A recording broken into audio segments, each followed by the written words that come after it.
This note is an E. This E should not be controversial, but sometimes it is. Sometimes the E just doesn't seem to belong. Like in this scale right here, this weird diminished sounding whole tone-ish scale, this scale with a major and a minor third, 2 9s, 2 5s, a flat 7 and a flat 4th that's actually a major third. What the is this scale? This, my friends, is the altered scale. Hey, it's Ian from Soundfly, and today we're talking about an often ignored scale with a really cool, intense sound and how to use it. If you like what you see, don't forget to like the video and please subscribe to our channel. The altered scale is the scale you get when you flat every single note in your major scale except the root. This scale goes by many names: altered, altered dominant, diminished whole tone, super Locrian.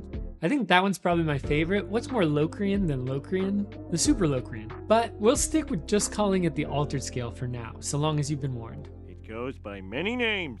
Now, this is a scale you're probably not going to encounter in a lot of pop music. It doesn't really work that well over kind of simple 1, 4, 5 chord progressions, as we'll see. Prove me wrong, internet. It can be a highly dissonant sound. The top of the scale has a lot of whole tones, which are kind of dystopic sounding and otherworldly. And the bottom of the scale has what some people might consider kind of a Spanish or Arabian vibe, this kind of diminished or harmonic minor vibe.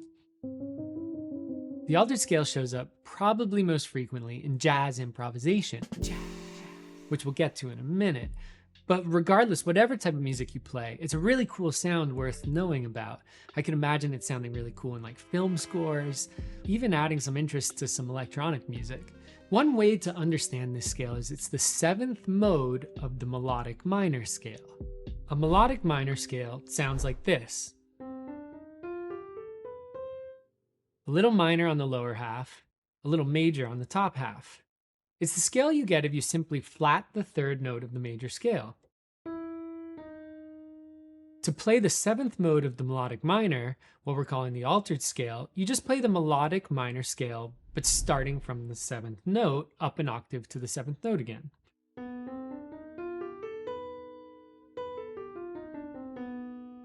Here it is starting on D flat. Here it is starting on A flat. Here it is starting on E. As with most modes, we could play this over the top of a chord we build by stacking thirds, like this.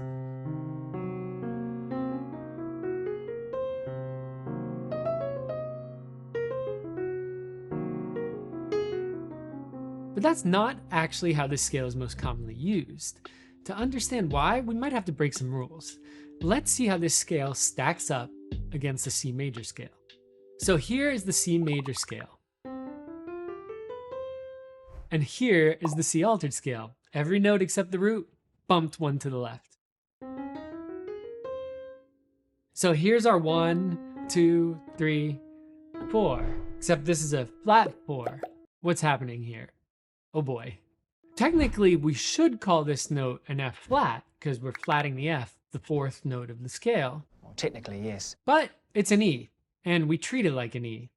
And that's exactly where the magic of this scale happens. If we treat this E like a major third rather than a flatted 4th, then we can build chords that sound like this. That's a pretty cool sound. So this is pretty heady stuff. Why does any of this matter? Well, maybe it's just kind of cool. I mean, after all, it's a pretty unique sound, and it's not that often we get that major third and minor third in the same chord or in the same scale. But also it matters because it speaks to why the altered scale is even useful. If we treat our flat 4th like a major third, then within this scale, we have all the essential ingredients of a dominant 7th chord. We've got a root, we've got a major third, and we've got a flat 7. If you play these notes together, you've got what's called a shell voicing of a dominant 7th chord. A voicing of what are considered the essential notes without the 5. This is a really common way to play a dominant 7th chord. Dominant chords are the playground for jazz musicians. They can be used in so many different places and played in so many different ways. Chord progressions are full of them. You can use them before any chord as secondary dominants. And they're totally essential to the blues. And the altered scale, well, it's just a really great choice for improvising over a dominant chord. It really heightens the tension before normally leading to resolution. But wait, there's more. Using our altered scale, we can actually create all sorts of cool alterations on our dominant 7 chord. Here are the notes of our altered scale again. And here's our dominant 7 chord. Now the rest of these notes can all serve as tensions to add color and complexity to our dominant chords. Now this E flat, our original minor third, well, that becomes a sharp 9. It's a really cool bluesy and mysterious sound. That D flat, well, that becomes a flat 9. It's kind of a classy, sophisticated sound. And this G flat, this could be called a flat 5 or even a sharp 11. And this A flat, it can be either a flat 13 or a sharp 5. They both add loads of tension, and there's no real right or wrong way to name them or play them. Basically, when you think of the flat 4 as the major third, this becomes this. And this becomes this. Or this. Or this. These are all beautiful variations on a dominant 7 chord. You could add just one tension, or you could use a whole bunch of them. So if you've ever seen really intimidating looking chord symbols like a C7 sharp 9 or an A flat 7 flat 9 flat 5, well, now you know what they mean. And as long as there's no natural 5 in the chord, you know one scale that you can use over the top of them. Herein lies the beauty of altered scales and dominant chords. They give you this kind of plethora of tense, dissonant, and interesting options for harmonies and melodies that you can use when improvising or when you're writing a melody. Okay, try this out. If you're a pianist, try playing a dominant shell chord in your left hand and running the scale in your right hand. You can maybe even start to improvise a little bit and get a feel for how the scale works.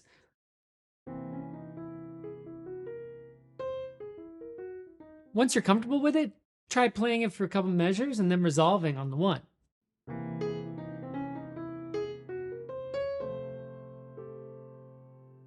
Or try this out. Next time you're playing a lead sheet of a song and you have a dominant chord, try playing an altered version of that dominant chord instead, and maybe improvise with the altered scale.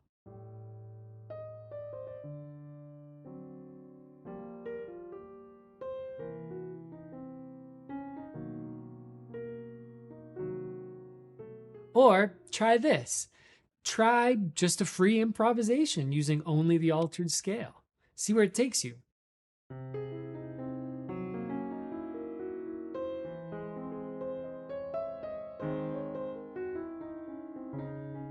Whatever you want to call it, altered, diminished whole tone, super Locrian, it's all about tension and release. Just remember to avoid that natural 5. So now you know about the altered scale. How are you planning to use it? Let us know in the comments. Hey, if you like our videos, consider becoming a member at soundfly.com. We've got a host of different musical courses you can check out. We've got a Discord group where you can meet other musicians and get feedback on your own music. We're here to help you learn, grow, and discover new things about yourself and about music. Thanks for watching. Hope to see you again soon.